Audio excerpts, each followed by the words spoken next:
Welcome to Alchemical Science. I'm Jordan Collin, an independent researcher and alchemist and a student of the inventor and vortex fusion specialist Malcolm Bendall.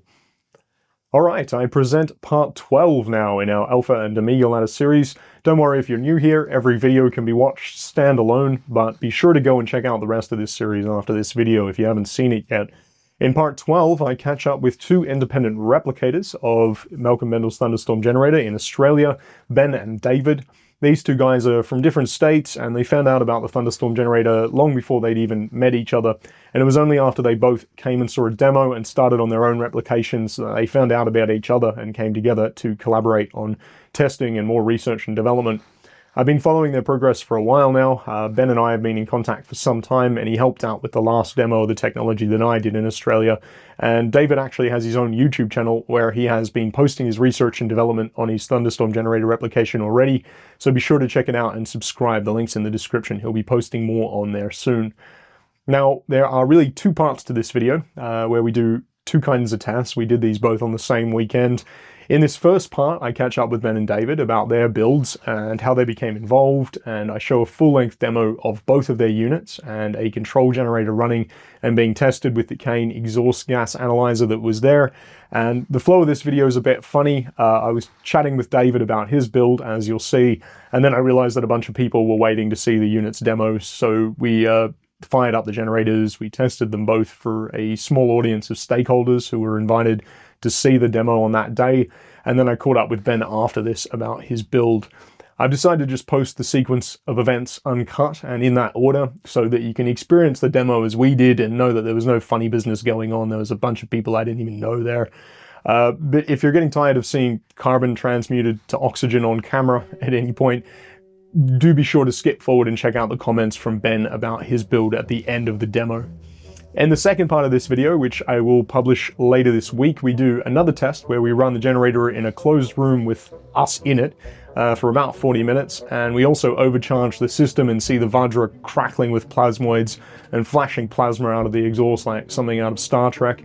So don't try this at home, but be sure to subscribe to catch us doing this experiment next. The Australians are kind of winning on the home replications here. Saxon, Gary, Ben and David, they've all put together units that I've seen this year that are producing pretty much optimal results. But shout out to Phil in the USA, who I met last year too, who apparently rolled up to Cosmic Summit again this year with his replication and demoed it in the parking lot. So this gave me a good laugh for private reasons of my own, but congratulations for improving and refining your build from last year, Phil. And Sam and Eli, who I spoke with earlier this year, have also made some progress on the Chevy that they were retrofitting, and their other experiments with the Thunderstorm Generator and Stanley Myers stuff. And I know of another couple guys working on interesting replications in the US as well. So the match isn't won by the Australians yet.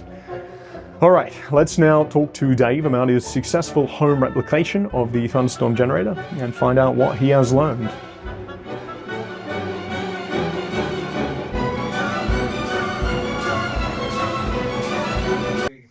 So I'm here with David, and Ben behind him there as well. He's an independent replicator and electrical engineer who has put his own Thunderstorm generator together from the plasmoid power kit set. One of the first, I believe, to get the new model, or the first, yeah. Yeah. So, how did you find out about this and start building a Thunderstorm generator? I was asked to speak at a group meeting on off-grid living, off-grid power systems, which is kind of one of my backgrounds. And I believe it was your dad actually there. And one of the guys was talking about this particular technology. And I became very curious. And he said, look, don't take my word for it. Go and watch a bunch of videos. So I watched a bunch of videos on you. And we became more and more curious, then found out there was a kit, ordered the kit and put it together. It took a while to kind of work out how to do it. We had to get some specially modified connections, but that particular engine was not a replication of different to the Hondas. So after some tinkering around, we managed to get the first version of that fitted. And initially didn't think it was working, and then we could start to smell with or smell the absence of any kind of unburnt fuel or any kind of. So is that just after running it for a while? Then, then you found. And we tinkered around with getting changing the vacuum on the bubbler and different levels of bubbles. And after a while, and then obviously at some point we were able to get our hands on a Kane analyzer to test the unit. In fact, we took it here to Michael's workshop. He happened to have the Kane here, so we got it on there. And I think I was a moment of joy and blown away when it actually worked. And the results were fantastic. So from then on, we've been sort of showing it around, and we've done a few mods. The original Vajra was the first generation, very early generation, which failed. Yeah. And this has just been recently replaced with a new version, and seems to work even better than the first one. Yeah, so I saw the results you guys have been getting, which is pretty much optimal, right? Like you've been getting around 20% oxygen and no carbon emissions really, right? I mean, and this is an old crappy generator, right? This is nothing special. Yeah, you didn't specifically buy this to retrofit. It was just the one that you had. And one of the things we noticed is this, after running for several hours, is clean. There's no soot. Yeah. Previously, without that, this generator was pretty smoky. I mean, it's pretty old. It's had a hard life, but you don't see any exhaust or smoke coming out or any smell anything from it. And that's kind of something we haven't talked too much about on the channel, but this is a way to clean out your engine and actually reduce services, and this is what we've seen in multiple systems now. So that's great that you're getting those results. So how long ago did you put this one together? So this would be about almost a year ago since I first received the kit. It took a while to actually work out how to do it. We had the original version working sort of late last year. But earlier on in this year, the actual original Vajra failed, and Kevin obviously sent a replacement, but it took some time. Yeah, and some manufacturing delays. So I think I only got that about 2 months ago, and in that I had to work out how to completely redesign how to fit it, given the orientation of the fittings are slightly different, the orientation's slightly different. Yeah. But we got some great results from it, and it works really well. So we've also had a bit of a play around with different designs for the ionizer. Oh, yeah. This to work, which we found a UV lamp. Yeah, the hanging. Alternative. One of the issues we did find was the bulb, the fluorescent tubes would vibrate and potentially fail after a period of time. Yeah, I have had exactly the same issue, and that's where they're going with all of the development now, is to stop using those standard globes. There would be an opportunity to completely redesign that and custom 3D print something where you could effectively make it a lot smaller. And same with the material design, because although in the build guide we did talk about using plastic, you're going to get better results by using certain metals. For the ionizer. But this really does show, because this is a very specific device to get it optimal, but you have a lot of room to wiggle, really. Ultimately that you can use a plastic ionizer. These are clearly off-the-shelf parts. Water filter housing. It's a water filter housing. Yeah, exactly. This is essentially a water filtration setup, and it works just fine. We got a unit running fine with this as well. We also had issues with the first generation of the Vajra, but that aside, the system works fine. And the original design we had on this used 3/4 inch copper between the bubbler and the sphere, and also to the carburetor. And in fact, it had a large loop, and one of the concerns we had was getting enough vacuum or too much air, too much. How many cc is this? I think it's only 214 or something like that. It's It's very small engine. So with those smaller ones, for sure, like what have you used here? That's half inch. Oh, that's half inch. Yeah, half inch. So the new design I changed into half inch copper. These were obviously smaller than the previous design, which I think were 20 mil or 3/4 inch fittings. Have now gone to half inch. But indeed, it works really well. And when we get it running, you'll see it's got some fairly aggressive bubbles. Cavitation occurring there. That's your sign. Yeah. And you guys have got this glowing as well, right? We've overcharged the system. We've got some great footage of this glowing bright cherry red, and we had some, Ben took some footage from the exhaust port there, or from the end of the Vajra, with some blue flashes of light coming out of the end. Yeah, where you can actually see them arcing. On one of the images, you can actually see a small, what appears to be like a little tiny kind of lightning bolt inside there, which is pretty cool. Yeah, no, we've seen that a couple times. It's hard to capture. The other thing we noticed cut in Ben's footage there at night is we would see little plasmoids jumping across the arcing out, jumping back in. Yeah, so it's clearly working. Yeah, this is when you know that's not an exhaust pipe, right? Like when you start to see that happening. I mean, you sort of look at it and go, well, you know, and it shouldn't work, but it does. Yeah, or at least mainstream science doesn't. You just turn a little bit that way. Yeah, mainstream science doesn't acknowledge that this sort of thing should happen, but it does. And it wasn't until I built one myself that I was like, okay, shit, this stuff really works. And enough people had been involved. There was enough videos. Obviously, you had some good information on your channel, which was very helpful. And as I watched more and more, I go, okay, there's definitely something here, and I really want to go and build one now. So it's awesome you put it together. I mean, it's very special to do these independent replications because we don't know each other, like you didn't do this. No, not at all. Instruction, you just went and did it on your own, and that is purely out of curiosity. It's cool, yeah. Just like Gary and Saxon, and we had a couple of guys in the US who've replicated it now. I think there's probably been about maybe 10 that I know of, and a few guys who are still working on it as well that haven't, but they're working on larger and more complicated projects like larger generators. There's been a number of successful independent replications now, yeah. But I'm no plumber, and this is all like self-taught, having to go.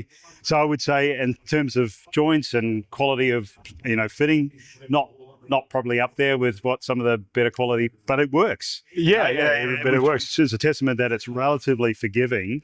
Obviously, we do try and do as much kind of leak tests as we could to make sure things were sealed as well as possible, and that's really the main thing. I mean, it is just connecting A to B, A to B, A to B. The pipes are a little annoying to bend, but other than that, it's really just about maintaining vacuum. And in truth, if you can do that and you're getting a good foam in your bubbler, then your system should work just fine. Yeah, in fact, I think from changing from the 3/4 to the 1/2 inch, I think it was a noticeable improvement in the bubbler. So so I think this particular design works even better than the previous. We've done that with all of the smaller builds as well. Ended up changing them over to 1/2 inch, which definitely seems to work better for anything under about like 280, 300 cc, I'd say. And that would be a function of your very small cylinder space. So there's not a lot of not that much vacuum being created in the engine.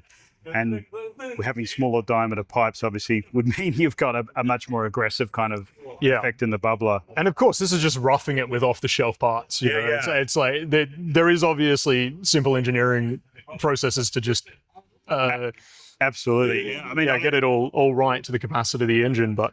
And I'd say to anyone, like, this was relatively easy to do, and I'm just tinkering. I definitely don't necessarily have any skills in plumbing or sheet metal work or any welding skills. I'm an electrical engineer, so I'm pretty terrible plumber. But tinkering around, and we managed to make it work. So it's pretty easy for anyone that wants to have a go. Yeah, any advice to anyone else who's trying to get their system to work or putting it together from scratch? Or I think the most difficult aspect that we had to resolve was how we connected to the exhaust manifold and in between the carburetor. And this particular because you've got a very awkward exhaust manifold. Exactly.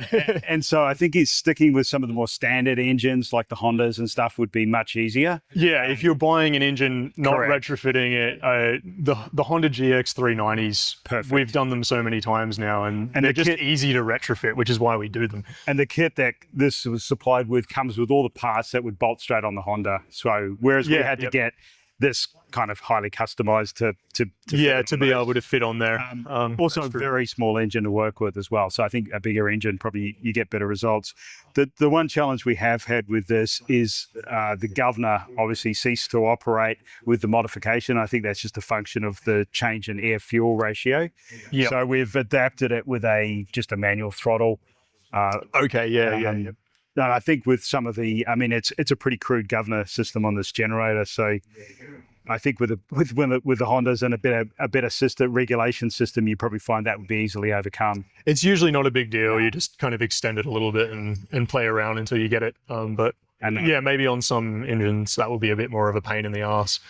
Yeah, but again, it's just a case of adjusting it manually, and it was really just to test the effectiveness. What I have noticed with this engine, for whatever reason, is it prefers to run at slightly higher RPM, so around 70, 75 hertz, than what it's obviously designed for at 50 hertz. So, and we tend to get slightly better results running at that frequency or speed, engine speed, slightly higher engine speed. Yeah. And I think you mentioned that may best be a resonance function within this and the engine. I would assume so, but again, I'm not an engine expert, so there may be some very simple explanation for why that's happening, like due to the power increase that the Vajra is giving or something else. But it certainly could be just that we're hitting the resonance of the Vajra, and when we see it glowing pink, that's what's fascinating here is you can pretty much touch it. The energy is implosive. Yeah. It should not be glowing red like that. This is a resonance effect, It's not just heat. Well, the interesting thing is this is glowing red.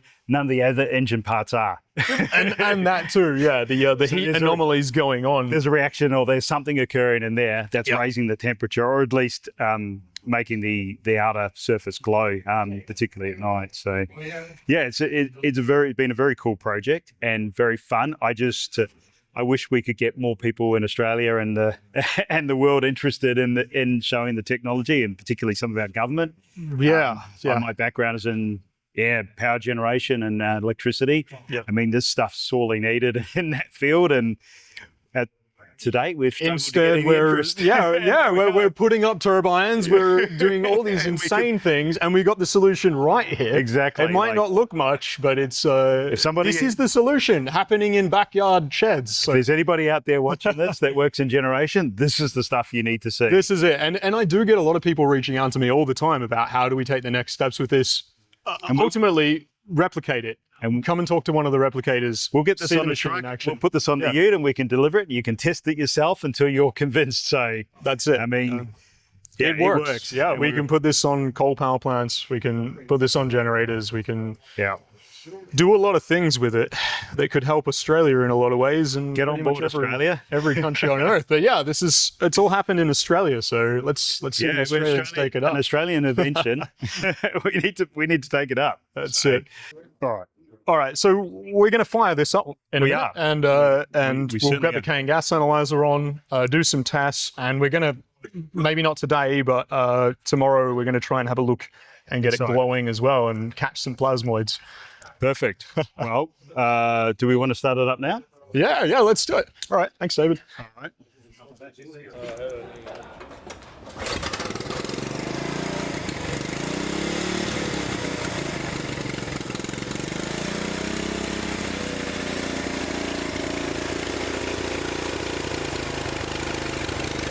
Might need a little bit more water.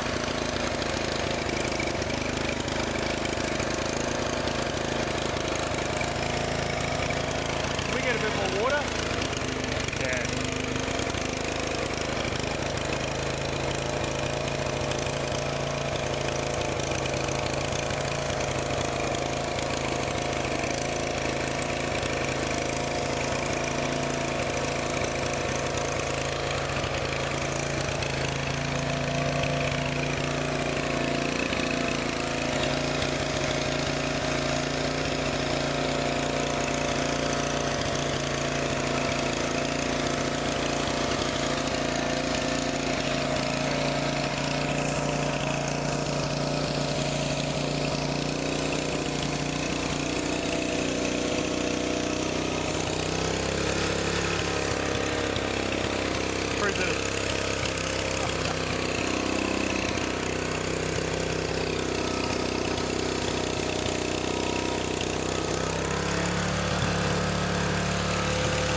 Yeah.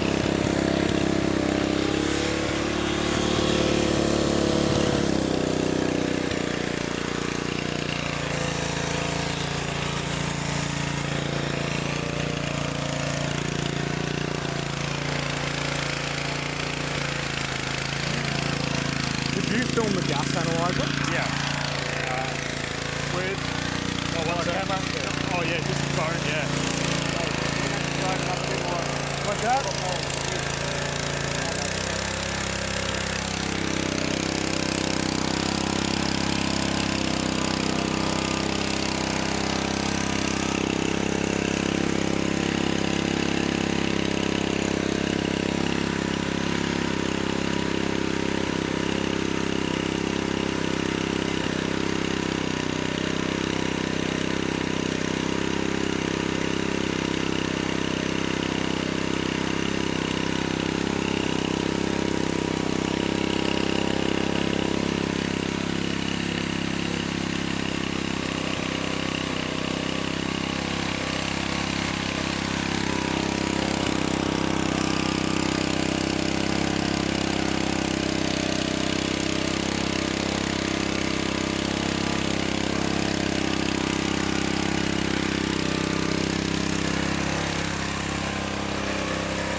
Dropping down.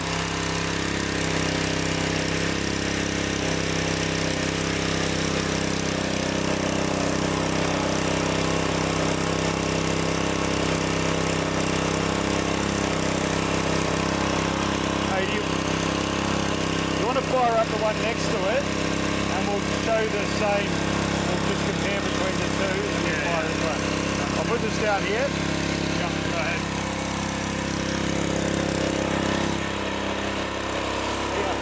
Give me a hand to lift that.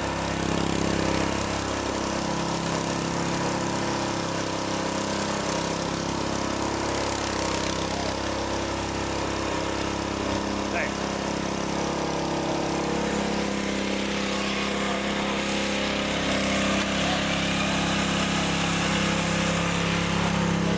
And this one here is the control engine. Not the same model, but we'll show you what a normal exhaust emissions look like.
Toxic enough.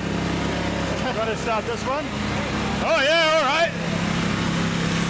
Well, we can turn this one off first if you like. Let's cut that. Okay, so we tested the first retrofit here, David's. We've tested the control generator, which we can see that is very toxic, and we are about to test Ben's retrofit now, which we're going to talk about very shortly.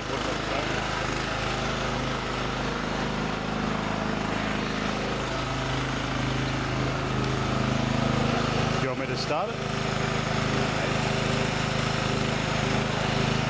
Here is the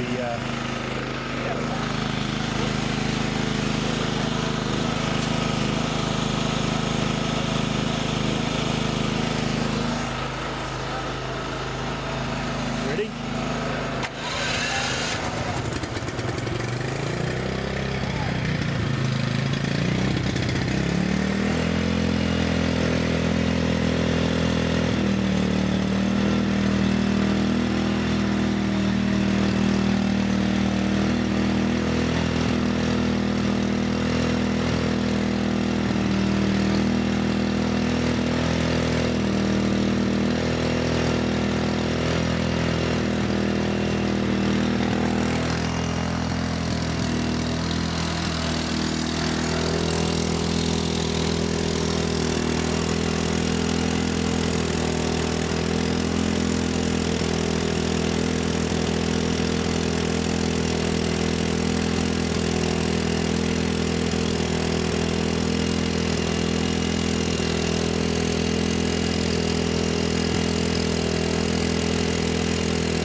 Back to the control engine.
Brilliant. and a round of applause. This is the applause moment, guys. Come on, guys. Plasmoids, atomic transmutation.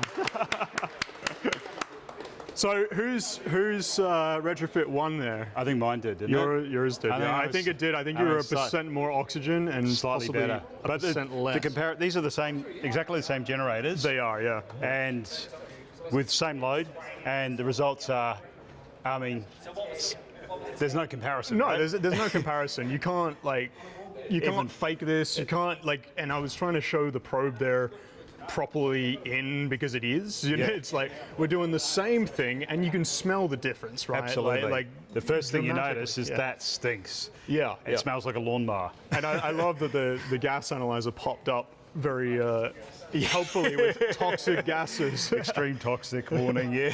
Yeah. Yeah, so an impressive demo. I think having two of the same side by side is pretty convenient to kind of test. And we deliberately haven't modified that, so we've got a So you've got a control. And I believe we've actually done some work on exactly the same generator as well. Yeah, so. you have. Yeah, it's not the first one that's been modified. So Yeah. So this is another decent one. We know that people have had good success. It's a little bit more. The exhaust port comes out a bit funny, doesn't it? It's a little bit more tricky because of the angle of the orientation of the exhaust port. Yeah. I mean, again, going back to our earlier conversation about the Hondas, it's going to be much easier. Slightly higher price point if you want to, DIY Antica. These are really cheap, right? They're relatively cheap, about 700. Yeah, exactly. Yeah. So very affordable. But you can absolutely do it. yeah, it just requires a little bit more tinkering around, but anyone with some basic skills or indeed find someone who can machine up a couple of parts, I think this one, particular one, it was welded onto the exhaust manifold flange, I should say. Yeah. And that was really the most difficult. Also, I think you could theoretically use nylon instead of copper spaces to connect between the carburetor and the engine. You definitely can, and it doesn't usually get high temperature enough to warp them unless you're intentionally overdriving the machine. Yeah. But the copper is ideal. It's just a hell of a lot more expensive. Yeah, that particular one is copper, and I think the other version of that one of the other guys have done have used the nylon. Nylon spacer there, but indeed it's possible that maybe you can 3D print some of these with some high temperature kind of plastics, if that's indeed possible. Look, it's advancing a lot, and we can do metal 3D printing and all sorts now. Yeah, So true. there's a lot of options. Yeah. Yeah. So Absolutely. Yeah. So fantastic demo and pretty outstanding results in comparison between the two, right? Yeah, great work, guys. I've been following this along for a while, but I'm glad to finally see it. And we've had a bit of fun doing it, right? So. Oh yeah, yeah. Nothing like it. Yeah. No, it's been good. Yeah. All right. Thanks, David. Well, you're welcome. Thank you for your videos and the information that got us all started. So appreciate it. Cheers, mate. All right, so I'm here with Ben, the other independent replicator, and when I started this last video, we kind of just ended up doing the demo and then going straight to Ben's engine, and that's great, and I don't want to cut that footage, so we're kind of tucking this on the end there. But yeah, Ben, you put this one together. Yeah, so this is a gensafe from City Tools. It originally looks more like that, and we've just done Thunderstorm Generator modification. This is the custom Thunderstorm Generator. That was I sourced the parts, and a friend of mine welded it together. And it seems to perform quite well as we saw on the demo. Yeah. Both of these retrofits work perfectly. Anything you learned over putting this one together that you'd like to share with other replicators? I mean, it's really good for transport to have it in a compact size. So this is a bit outside of the spec, and we've mounted the ionizer and the bubbler to the frame itself. And that's been working really well. Of course, there was a bit of a problem with vibration, and the CF globes that we're using here would tend to vibrate themselves to death very quickly. So Jerry rigged a little hook system, hook and cable tie system here to stop the vibrations. It's not really anything particularly special. There's a few slight design changes on the Thunderstorm Generator itself, but it's all pretty standard. Yeah, and as we can see, it's getting pretty much perfect results. Yeah. Over 19% oxygen, and less than 1% carbon. Yeah, I think nearly every. we normally see like around the sort of 19.5% oxygen, around 1.2 to sort of 1.8% carbon dioxide, and minimal to no carbon monoxide. Yeah. Well, fantastic job. No worries, man.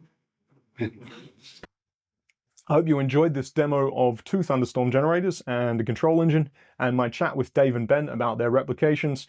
Remember to check out David's channel. Links are in the description, where you can hear about his research firsthand, and he'll be posting more on this project in the future, and I'm sure I'll catch up with him and Ben again too. Stay tuned for part 13 in our Alpha and Omega ladder series, where we get into the stranger experiments, closing ourselves in a room with the running generator and overcharging the Thunderstorm generator so that we get plasmoids arcing out of the Vajra. Wild stuff. Thanks for watching. I am Jordan Collin, a student of Malcolm Bendall, and this is Alchemical Science. I'll see you next time.